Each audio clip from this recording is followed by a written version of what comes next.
নমস্কার দর্শক বন্ধুরা, কেমন আছেন সবাই? আশা করি সবাই ভালোই আছেন। দর্শক বন্ধুরা, আমি আপনার এই বিভিন্ন পর্বের মাধ্যমে কখনো অভিনয় শিল্পী, কখনো সাহিত্যিক, আবার কখনো বিভিন্ন সঙ্গীত শিল্পীর জীবনের গল্প আপনাদের সামনে পরিবেশন করেছি।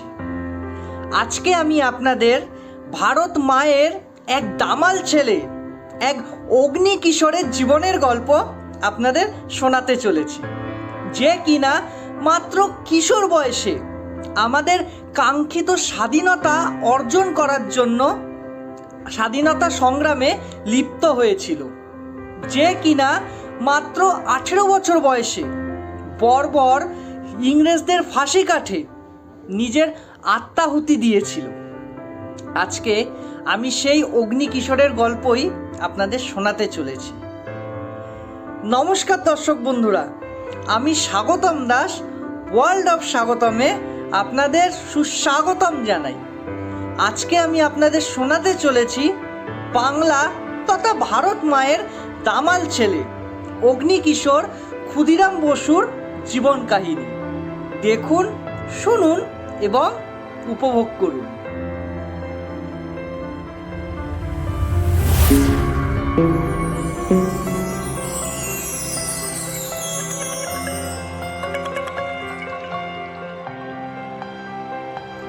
(1889 খ্রিস্টাব্দের 3রা ডিসেম্বর তৎকালীন ভারতবর্ষের পশ্চিমবঙ্গের অন্তর্গত মেদিনীপুরের মৌবনী গ্রামে জন্মগ্রহণ করেছিলেন অগ্নিবীর ক্ষুদিরাম বসু।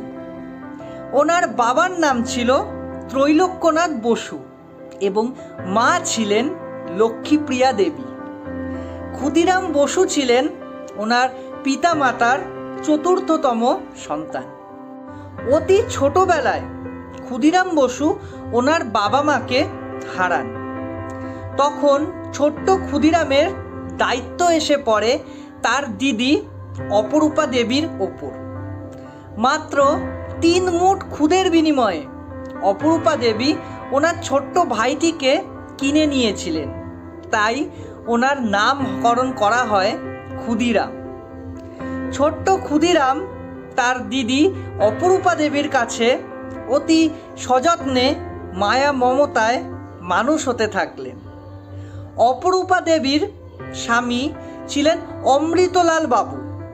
এই অমৃতলাল বাবু ছিলেন তখনকার দিনের বদলি চাকুরিজীবী, তাই তিনি তার পরিবারকে নিয়ে বিভিন্ন জায়গায় ঘুরতেন চাকরি সূত্রে। তাই ক্ষুদিরামও অমৃতলাল বাবুরই সূত্রে বিভিন্ন জায়গায় ছোটবেলা থেকেই ঘুরতেন। ক্ষুদিরাম বসুর প্রাথমিক পড়াশোনা শুরু হয়েছিল মেদিনীপুরের তমলুকের হ্যামিল্টন স্কুলে এবং সেখানে তিনি বেশ কিছুদিন পড়াশোনা করার পর ভর্তি হয়েছিলেন মেদিনীপুর কলেজিয়েট স্কুলে।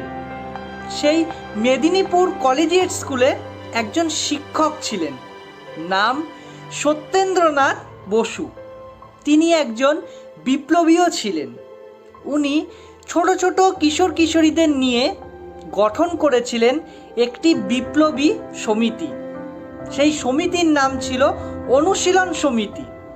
সেখানে মূলত ছোট ছোট কিশোর কিশোরীদের লাঠি খেলা এবং বিভিন্ন শারীরিক কসরত, তার সাথে সাথে বৈপ্লবিক চিন্তাধারায় উদ্বুদ্ধ করা হতো। কলেজিয়েট স্কুলে ভর্তি হওয়ার কিয়ৎকাল পরেই ক্ষুদিরাম বসু যোগদান করেন এই অনুশীলন সমিতিতে এবং অতি অল্প সময়ের মধ্যে তিনি বিভিন্ন বিষয়ে পারদর্শিতা অর্জন করে সকলের মাঝে বেশ জনপ্রিয় হয়ে ওঠে। তৎকালীন সময়ে আলিপুর প্রেসিডেন্সি কোর্টে একজন ম্যাজিস্ট্রেট ছিলেন, নাম ডগলাস কিংসফোর্ড। ইনি ছিলেন একজন বর্বর অত্যাচারী ইংরেজ ম্যাজিস্ট্রেট। সেই সময় ওনার অত্যাচারে আপামর জনসাধারণ অতিষ্ঠ হয়ে উঠেছিল। ভারতীয়দের অত্যাচার করে তিনি মনে মনে অত্যন্ত খুশি হতেন। লঘু পাপে গুরু দণ্ড দেয়া ছিল ওনার একটি নেশা। মাত্র 12 বছর বয়সী কিশোর সুশীল সেন ব্রিটিশ বিরোধী প্রচারের জন্য এই ম্যাজিস্ট্রেট চাবুক মারার আদেশ দেন। কতটা মানবিকতাহীন ছিলেন ভাবুন দর্শক বন্ধুরা। ফলে আপামর ভারতবাসীর পুঞ্জীভূত রাগের বহিঃপ্রকাশ ঘটল। বিভিন্ন গুপ্ত সমিতি, বলা ভালো বিভিন্ন বৈপ্লবিক সমিতি তখন কিংসফোর্ডকে মারার পরিকল্পনায় লিপ্ত হয়েছিল। 1908 খ্রিস্টাব্দে ব্রিটিশ সরকার বর্বর অত্যাচারী ম্যাজিস্ট্রেট কিংসফোর্ডের পদোন্নতি ঘটিয়ে বিহারের মুজাফফরপুরে ওনাকে বদলি করেছিল। ইতিমধ্যেই আমাদের দেশের বিভিন্ন বিপ্লবী বিভিন্নভাবে একাধিকবার কিংসফোর্ডকে হত্যার প্রচেষ্টা করেছিল, কিন্তু ভাগ্যের পরিহাসে তার একটিও সফল হয়নি। অবশেষে অনুশীলন সমিতির পরিকল্পনা অনুযায়ী ক্ষুদিরাম বসু কিংসফোর্ডকে মারার প্রচেষ্টা করতে আসলেন বিহারের মুজফ্ফরপুরে। সাথে ছিলেন আরেক বিপ্লবী প্রফুল্ল চাকি। ওনারা লক্ষ্য করলেন প্রতিদিন কিংসফোর্ড রাত 8টা নাগাদ গাড়ি করে ক্লাব থেকে বাড়ি ফেরেন। ওনারা পরিকল্পনা করলেন ঠিক এই সময়ে বাড়ি ফেরার সময় কিংসফোর্ডের গাড়িতে ওনারা অ্যাট্যাক করবেন, ওনারা বোম মারবেন। অবশেষে এলো সেই মাহেন্দ্রক্ষণ। রাত 8টা বাজার বেশ কিছু আগেই গাছের আড়ালে অপেক্ষা করতে থাকলেন ক্ষুদিরাম বসু এবং প্রফুল্ল চাকি। বেশ কিছুক্ষণ পর দেখা গেল কিংসফোর্ডের সেই গাড়িটি। ওনারা গাছের আড়াল থেকে বেরিয়ে আসলেন এবং সেই গাড়িটির উদ্দেশ্যে ছুড়লেন বোম। কিছুক্ষণের মধ্যেই বোমা ফাটার শব্দ পাওয়া গেল এবং গাড়িটিতে দাউ দাউ করে আগুন ধরে গেল। কিন্তু কি ভাগ্যের পরিহাস দেখুন, এত কষ্ট করার পরেও কিংসফোর্ড কিন্তু মরলেন না। আসলে সেদিন সেই গাড়িতে কিংসফোর্ড ছিলেনই না, ছিলেন ব্রিটিশ ব্যারিস্টার প্রিঙ্গল কেনেডির স্ত্রী এবং কন্যা। সেই তাৎক্ষণিক আক্রমণে ওনারা নিহত হয়েছিলেন। মরলেন না শুধু ডগলাস কিংসফোর্ড। এই ঘটনার পরপরই ক্ষুদিরাম বসু এবং প্রফুল্ল চাকির নামে পুলিশি হুলিয়া জারি হয়ে গিয়েছিল। অবশেষে ক্ষুদিরাম বসু এবং প্রফুল্ল চাকি দুজনে ভিন্ন পথ দিয়ে পালাবার সিদ্ধান্ত নিয়েছিলেন। ক্ষুদিরাম বসু দীর্ঘ 25 মাইল পথ হেঁটে ওয়াইনি নামক একটা রেল স্টেশন থেকে রেলে উঠেছিলেন। সেই সময় দুজন কনস্টেবল ক্ষুদিরাম বসুকে দেখে কিঞ্চিত সন্দেহ করেছিলেন এবং তারপরে ক্ষুদিরাম বসু রেল স্টেশনে যখন জল খেতে নেমেছিলেন তখন এই দুই কনস্টেবল ক্ষুদিরাম বসুকে ধাওয়া করেছিলেন এবং তখন কিশোর ক্ষুদিরামের সাথে তাদের শুরু হয়ে গেছিল এক তুমুল লড়াই।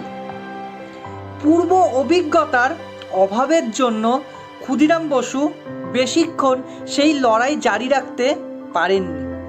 তিনি পুলিশের হাতে ধরা পড়ে গিয়েছিলেন। জজ মিস্টার কন্ডফ 9 জুন ক্ষুদিরাম বসুর মৃত্যুদণ্ডের ঘোষণা করেছিলেন। তখন ক্ষুদিরাম বসুর মুখ ছিল ভাবলেশীন এবং ঠোঁটে ছিল মৃদু হাসি। যখন জজ মিস্টার কন্ডফ ওনাকে জিজ্ঞেস করেছিলেন, আপনি কি বুঝতে পারছেন আপনার মৃত্যুদণ্ডের আদেশ ঘোষণা করা হয়েছে? তখন মাথা নেড়ে মৃদু হাসির সাথে সম্মতি জানিয়েছিলেন বীর বিপ্লবী ক্ষুদিরাম বসু, এবং তিনি এটাও বলেছিলেন যে তিনি গীতা পাঠ করেছেন। মৃত্যু ভয় ওনার নেই। ছোট্ট একটি কিশোরের মুখে এত বড় নির্ভীকতার কথা শুনে বিস্ময়ে হতবাক হয়ে গিয়েছিলেন জর্জ মিস্টার কন্ডফ। দিনটি ছিল 1908 খ্রিস্টাব্দের 11ই আগস্ট। ক্ষুদিরাম বসুকে নিয়ে আসা হয়েছিল ফাঁসির মঞ্চে। তখনও বালক ক্ষুদিরামের ঠোঁটে লেগেছিল মুচকি হাসি। হাসি মুখেই তিনি ব্রিটিশদের দেয়া ফাঁসির দড়ি বরণ করে নিয়েছিলেন এবং আপামর বিপ্লবী জগৎকে বার্তা দিয়েছিলেন ব্রিটিশদের রক্তচক্ষু ভারতীয় স্বাধীনতা সংগ্রামকে কখনোই দমিয়ে রাখতে পারেনি, দমিয়ে রাখতে পারবে না। বিপ্লবকে তো কখনো হত্যা করা যায় না। আদর্শ যুগের পর যুগ, প্রজন্মের পর প্রজন্ম বিভিন্ন ব্যক্তির মধ্যে দিয়ে সারা জীবন বেঁচে থাকে। তারা একটি ক্ষুদিরামের শরীরকে তো মেরে ফেলতে পারবেই, কিন্তু একটি ক্ষুদিরামের মধ্যে থেকে জন্ম নেবে হাজার হাজার ক্ষুদিরাম। ভারতবর্ষ ব্রিটিশদের কবল থেকে তার কাঙ্ক্ষিত স্বাধীনতা অর্জন করবেই। মাত্র 18 বছর বয়সে ক্ষুদিরাম বসু ব্রিটিশদের বিরুদ্ধে যুদ্ধ করে নিজের প্রাণ বলিদান দিয়ে তিনি অমরত্বে আসীন হয়েছিলেন।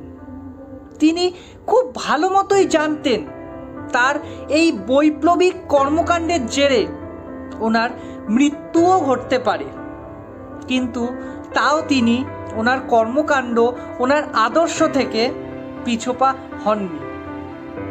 ভাবুন দর্শক বন্ধুরা, ওনার মতো দেশের প্রতি এতটা ডেডিকেশন বর্তমান যুগে আমাদের পক্ষেও কি সম্ভব? ওনার জীবন আদর্শ আজও আপামর জনসাধারণকে আমাদের উদ্বুদ্ধ করে, আমাদের অনুপ্রেরণা দেয়। এই কিছুদিন আগে 3রা ডিসেম্বর গেল, সেই 3রা ডিসেম্বর ছিল ওনার জন্মদিন। চলুন না দর্শক বন্ধুরা, আজ অন্তত একবার ওনার প্রতি শ্রদ্ধা জ্ঞাপন করে আমরা বলি জয় হিন্দ, জয় হিন্দ। বলুন দর্শক বন্ধুরা, কেমন লাগলো আজকের আমাদের এই পর্বটি?